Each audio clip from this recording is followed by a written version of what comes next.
Ang patay sa Pili, Camarines Sur matapos pagbabarilin ng isang lalaki ang kanyang mga sariling kaanak. 8 oras ay kinulong na suspect ang mga biktima bago pinatay. Nang kukunin sana ang kanilang mga labi, sumabog pa ang isang granadang nadaganan pala ng suspect. May report si Kay Botastas ng GMA Bicol. Trahedyang sumalubong sa bagong taon sa pamilya Zepeda sa Pili, Camarines Sur.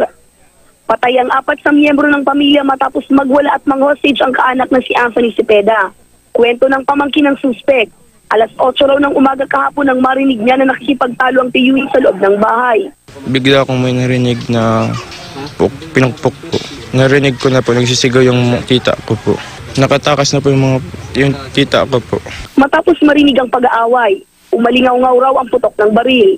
Nakatakas ang pamangkin ng suspect na isang minor de edad, kasama ang 3 pang kaanak na nasa loob din ng bahay. Pero naiwan sa loob ng bahay ang ama, kapatid at hipag ng suspect at kasambahay. 3 ang sugatan sa pamamaril na sina Rubilin Adisas, Edrickson Amoraw at Rene Vicencio na kapwa nagpapagaling na sa ospital. Yaon duman po sinda nagtaragbang. Agad na pasugod ang pulisya sa lugar.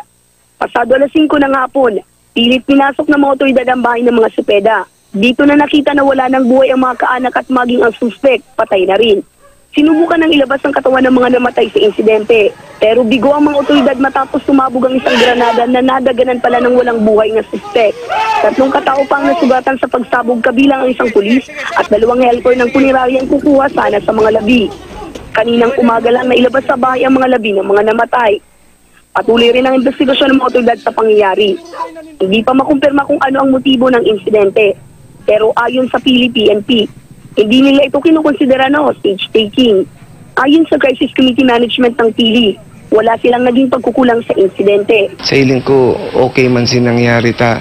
If ever ko, siguro kung naamayan pa si pag-assaulta, data ini kayo mga probabilities lang pwedeng mangyari na malaban sa suspect. Grabe ang bakbakan, grabe ang kwentong mangyayari siguro. Kay Butas sa GMA News.